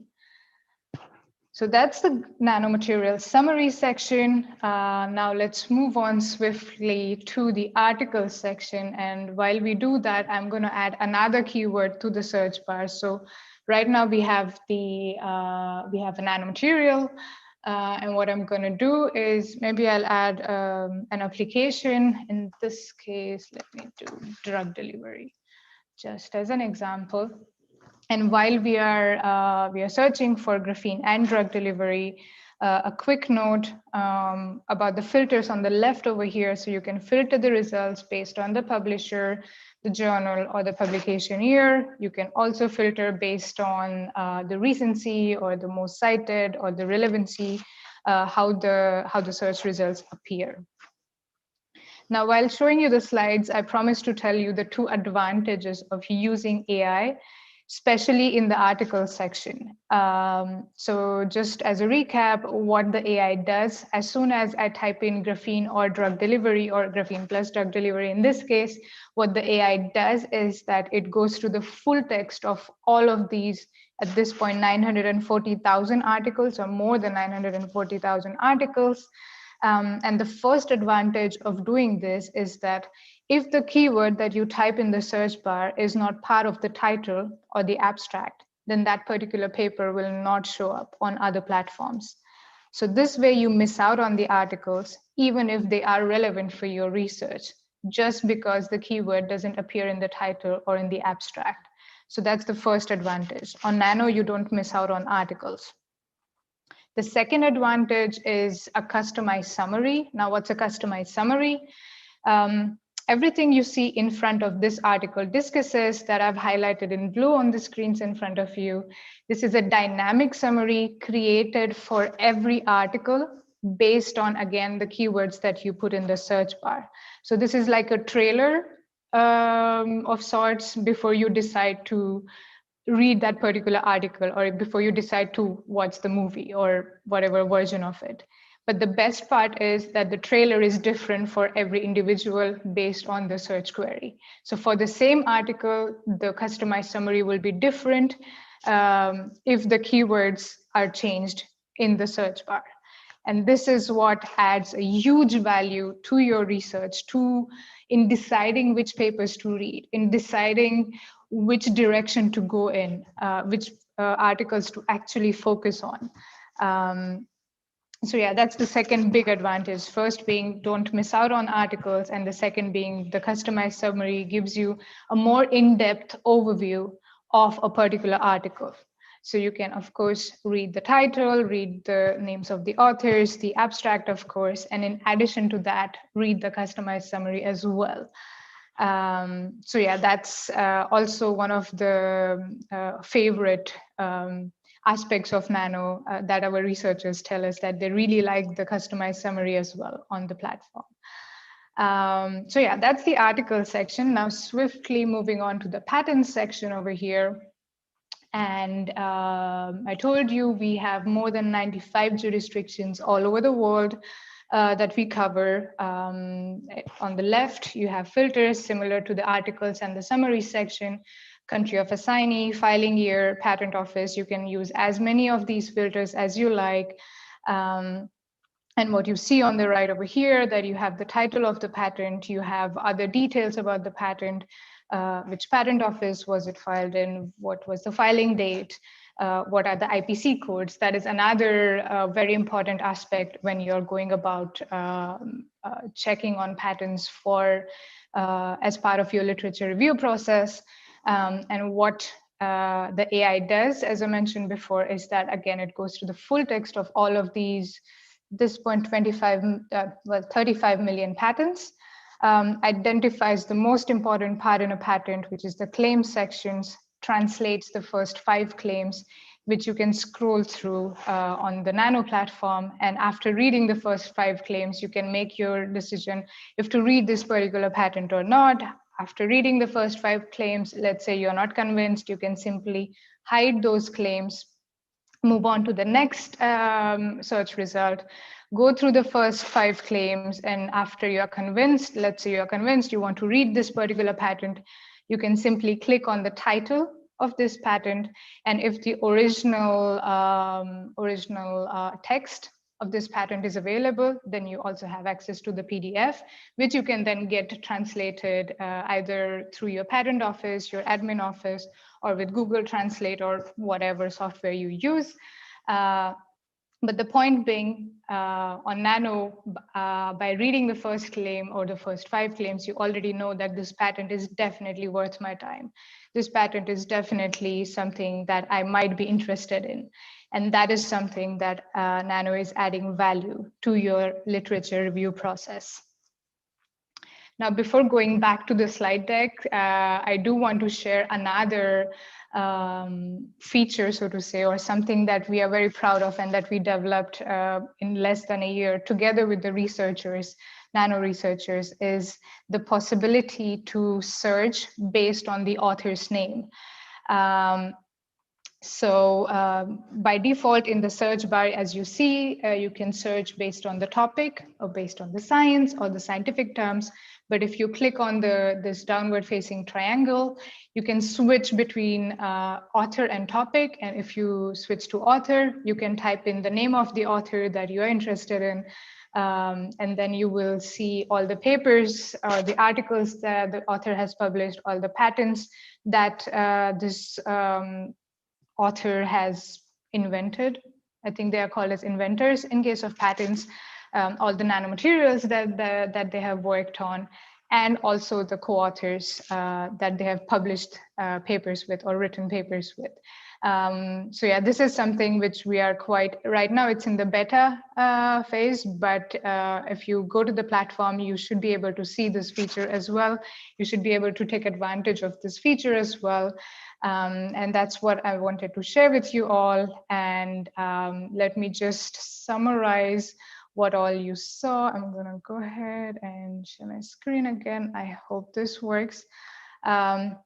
Just to one slide, quick summary of what all we discussed, or how Nano is adding benefits to your research. For example, starting with the nanomaterial summaries, you have all the information at your fingertips, just a few clicks away, which saves you an immense amount of time. Then in case of articles, you do not miss out on the articles, and the customized summary gives you a quick and in-depth overview of every particular article. And in case of patents, you jump over the language barrier that just because the original language of the patent is not English, you don't have to miss out on that particular patent. And now patents can be part of your literature review process if they weren't so far, which they weren't in my case. So yeah, now you all can go through the patents as well when you're going about your research. And with that, I would like to thank you all for staying till the end of my talk. And if you would like to sign up for a free 1-week trial, there is a QR code on the screens in front of you. You can either scan that or you can go to the platform itself, and then you will be able to sign up for a free trial if you don't have access to the platform, nano.nature.com. So with that, I want to thank the organizers again and all the speakers so far for super interesting scientific presentations. And now I'm more than happy to answer any questions you might have. So thank you very much. Thank you, Dr. Pranati. Now the session is open for interaction. I hope I was in time.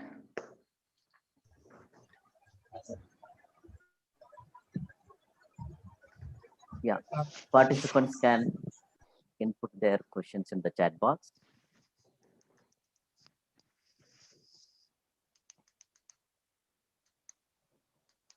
I think they're quite tired now. No. By the- So actually, it is very interesting that that the dynamic summary that you prepare for different filters. What about other that fields that you have the similar product? Yeah, we get this question quite often. After we show it to the researchers, they're like, do you make this for this particular field as well? That's a very good question. I would ask the same question. Yeah, we do have similar research tools for other fields as well, namely for metallurgy and material science, the bulk materials, as one would call it. We also have a research tool called Springer Materials. And more for the life sciences side, I mean, Nano is also for life sciences, but more focused on the life sciences side, we have a research tool called Springer Nature Experiments, which basically includes methods and protocols and experiments, that sort of a thing. So we are working, or we do already have research tools for other closely related to nano fields as well. Yeah. Are there any particular fields that you would like to have something like nano for? Do you have some in mind? No. Actually, it is very interesting. That's why I asked that, that dynamic summary. And as you said, that how different, I was wondering how different it would be from the abstract of a paper. How different it would be. Yeah. they are put together. Now you are splitting it up. That's what I was wondering. Yeah, so I mean, you are a researcher, right? When we are writing the abstract, we try to pick the most important results or the most relevant results that we think are the most relevant. But the paper is actually talking about quite a lot more than just what we put in the abstract. And oftentimes, if you're looking for a search term which is not part of the abstract, but is being discussed in the paper, that's where then the customized summary definitely adds a huge value. And it's like a missing piece. You can read the abstract, but in addition to that, just go through the customized summary one time to decide. So yeah, I'm glad you like the customized summary. It's quite a favorite among researchers. Yeah, it's one of my favorites as well. Sometimes I just play around with the platform, just put random keywords and see how the dynamic summary is changing. It's like a fun thing to do. Yeah, thank you, ma'am. Thank you, ma'am. Yeah, There is one. there is a question. Mm-hmm. How much it would cost if one want to go for a license? Okay, that's a very good question. Who is this question coming from? Because yeah. I think it's from a participant. Participant, okay. Yes. Yeah, that's a very good question. For this free trial following the QR code on the screen in front of you, it's absolutely free. You get 1 week free trial, which can be extended by another week. So that is to get you started. And the free trial, if you sign up for the free trial, you have access to everything that you saw on the platform, everything, all the content, everything completely. Regarding the license cost, well, that's a bigger conversation and a more complicated conversation that we would have to have together with my colleagues in certain cases. So if you are interested in subscribing to Nano or joining the Nano family, as we call it, do get in touch. My email address is also on the screens in front of you, and we can get into the conversation and talk about it. And I'm not saying that to not answer the question, because it's really complicated and it's really different for every research institution or for every different region, so to say. So that's why do get in touch if you are interested in licensing, subscribing to the Nano database, and then we'll get into a conversation about it. But the free trial for 1 week is absolutely free. Feel free to go ahead and sign up. Yeah, I think Professor Arindam just wanted to say something. Professor? Okay. Yeah, no, that's very interesting. The just the question is, do you have institutional partnerships? For example, there are a lot of institutions which are involved in nano research and continuous generation of IP as well as papers. So is there any reason to have partnerships with institutions in any form rather than getting individuals contacting you for, to be included? Yeah, so that's a very good question. That's quite an interesting one as well. So the way the licensing or the subscription for the platform works is that we do it on an institutional level. We prefer to do it on institutional level, so that we partner or we work very closely with the top researchers from the institute or together with the library as well, in order to get campus-wide access, so to say. And regarding the partnership, I'm not entirely sure what you mean, but I think by partnership, you mean working very closely with the Nano team. So let's say IISc probably is partnering with the Nature Nano team, Right. and then we are working closely together. So yeah, that also we do. We have, for example, the Nano Advisory Board. We also have a Nano Ambassador program. And then this kind of partnership also means that we also organize webinars together or web sessions together until the pandemic is going on. And then there would be a more deeper partnership. For example, the researchers then would be part of our user interviews. When we are developing new features, we will work very closely. So the researchers from the partnering institute will work very closely with the Nature Nano team. So yeah, that also we do. That is also a possibility. I can send you more details, Arindam, if you're interested. That would be nice. Brilliant. Okay, Thank we'll you. do that. No worries.